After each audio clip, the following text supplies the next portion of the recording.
My father sent me a text that read, "Sign over your life savings for your sister's mortgage or don't come back. We don't have room in this family for selfishness." He thought he was forcing his reliable, quiet daughter into submission. What he didn't realize was that his text didn't break me, it freed me. Within 24 hours, I uncovered a massive web of identity theft and financial fraud committed against me by my own blood.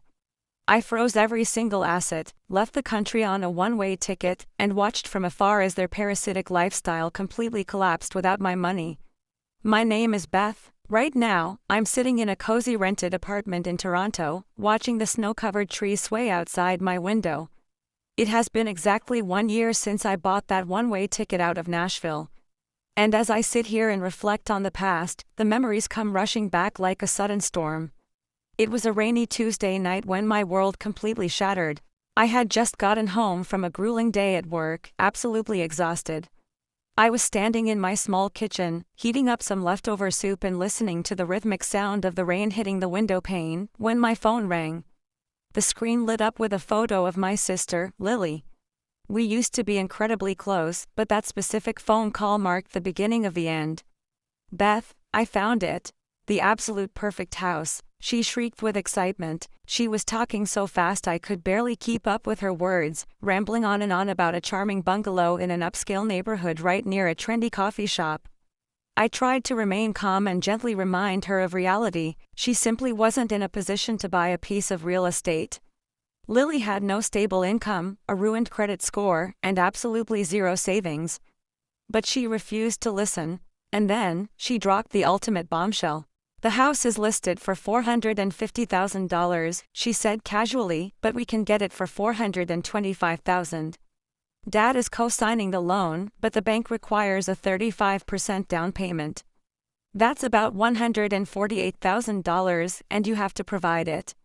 I was completely stunned. I had been sacrificing and saving every spare dime for 10 long years. That money was my security net, it was my entire future. I firmly told her no, explaining that she was asking for my entire life savings. But Lily didn't care. She instantly began to scream at me over the receiver, calling me greedy, reminding me that I had a great corporate salary, and telling me I could just save it up again. Then, she let slip something terrifying. She told me that Dad had already informed the realtor that the funds were secured, and that he had secretly sent over a copy of my personal bank statement to the agency. I was furious. In that devastating moment, the veil was lifted. I realized that my family didn't see me as a daughter or a sister, they treated me like a walking, talking ATM.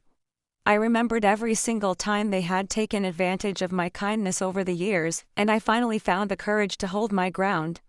I told her the conversation was over and hung up, but deep down, I knew it wouldn't end there. Exactly 2 hours later, my phone buzzed with a text message from my father. It was short, cold, and final. "Sign off on the transfer for her mortgage or don't come back. We don't have room in this family for selfishness." Those words cut straight to the bone. I had spent my entire life trying to be the perfect, obedient daughter, the one who did everything right and never caused problems. But staring at that text, I saw the unvarnished truth. I was nothing but a resource to them. Right then and there, I decided to leave. I began packing a suitcase in a frantic hurry, feeling the intense adrenaline of someone escaping a burning building. But before I walked out that door, I wanted to know exactly how deep this betrayal ran. I sat down at my computer and began a thorough forensic audit of my financial life. I logged into my primary banking portal. Everything looked normal at first glance, but as I dug into the security settings, my stomach dropped. I discovered that 4 years ago, my father had secretly added his own email address as a secondary recipient for my digital bank statements. He had been lurking in the shadows for years, watching my savings grow, deliberately waiting for the perfect moment to pounce. Next, I pulled my official credit report. To my absolute horror, I discovered that Lily had opened an American Express Gold card entirely in my name. She had been using it fraudulently for 3 years, living a life of unearned luxury on my dime. Even worse, she had completely stopped making the payments 2 months prior, sending my pristine credit score into a total nosedive. It didn't even stop there. Further digging revealed that she had completely drained my old credit union savings account, the sentimental one I had opened when I was 16 to save my hard-earned waitress tips. And the final blow: 6 months ago, someone had forged my credentials and changed the primary beneficiary of my Vanguard investment account directly to Lily. I felt physically sick to my stomach, utterly hollowed out by the sheer scale of the betrayal. I printed out every single piece of evidence, stacking the documents neatly into a manila folder. Then, I called my financial advisor, Mr. Thompson, leaving an urgent voicemail that I needed an emergency meeting first thing the next morning. I was done being a victim. I was ready to go to war. The next morning, I sat across from Mr. Thompson in his quiet office. He placed a heavy, thick folder on the desk between us. "Beth, what I uncovered during last night's review isn't just a case of bad money management," he said grimly. "This is systemic, criminal fraud." He walked me through the data, revealing multiple recent attempts to open a $40,000 personal loan in my name, alongside fraudulent attempts to refinance my historical student loans. My father had even initiated the official mortgage underwriting for Lily's new home, confidently assuming I would blindly sign the papers. I sat there in total shock. They hadn't just asked for help, they had planned a financial trap. If I had yielded to the pressure and signed that mortgage, and Lily inevitably defaulted, I would have been legally ruined and lost everything I owned. Mr. Thompson acted swiftly. He advised me to immediately initiate a total security freeze on all my accounts, flag the credit card as explicit identity theft, and file a formal report with the police. The moment I stepped out of his office building, my phone began vibrating nonstop. There were dozens of missed calls from my mother, my father, and Lily. The text messages were a toxic barrage of anger, guilt, and blame. My mother text shouted that I was single-handedly tearing the family apart. But I knew the truth. The so-called peace in our family had never been real, it was just the price of my silent submission. I made the executive choice to completely cut the cord. I blocked their numbers across every platform. I knew they wouldn't stop at text messages, they would inevitably show up at my home to shame me into giving in, so I needed to put physical distance between us. I hopped online and booked a one-way flight to Toronto. I called my landlord, explained the severe family emergency, and told him I was completely willing to pay the lease break penalty. I spent the rest of the night packing. It is a profoundly strange, surreal feeling trying to condense 30 years of your existence into 2 standard suitcases. I intentionally left behind all the old family photographs and childhood mementos, items that once brought comfort now felt like physical lies. I called a local junk removal service to clear out the remaining furniture, walked out, and headed to the airport. Waiting at the gate, I felt a chaotic mix of terrifying fear and overwhelming relief. I was moving to a brand new country with no job lined up, no apartment waiting for me, and effectively no family left on Earth. But I had my savings, I had my protection, and most importantly, I had my dignity.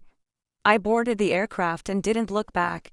Once in Toronto, I slowly rebuilt my life from the ground up.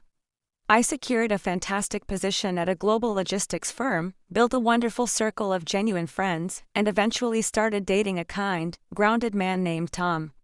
Yet, every now and then, thoughts of my family would drift into my mind. I occasionally wondered how they were surviving, but I had to constantly remind myself that it was never my job to save people who were actively destroying me. A few weeks after my departure, my old hometown friend, Sarah, called to give me an update. She told me that Lily's real estate deal had completely fallen through the moment the bank realized the funds weren't coming. Furthermore, the formal police investigation into the identity theft had triggered a massive, wider audit of Lily's personal finances, resulting in her luxury vehicle being repossessed by the lenders. Sarah also mentioned that my father had actually shown up at my former corporate office in Nashville, causing a massive scene and demanding to see my payroll records to track me down, resulting in security physically escorting him off the premises. My mother had allegedly become a total recluse, hiding away from the local community out of pure social shame. A few months later, an unexpected handwritten letter arrived in my mail, addressed in my father's distinct handwriting. I opened it, expecting an apology. Instead, he wrote that Lily had gotten pregnant, that the family was under immense financial strain, and that they were willing to forgive me if I chose to move back home and do the right thing. I literally laughed out loud.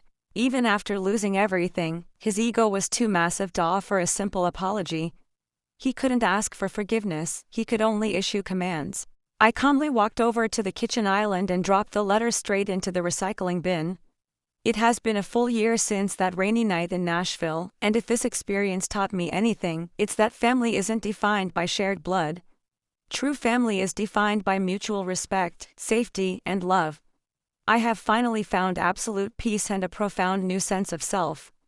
I am no longer anyone's financial safety net, and I am no longer a victim. I am finally, completely free.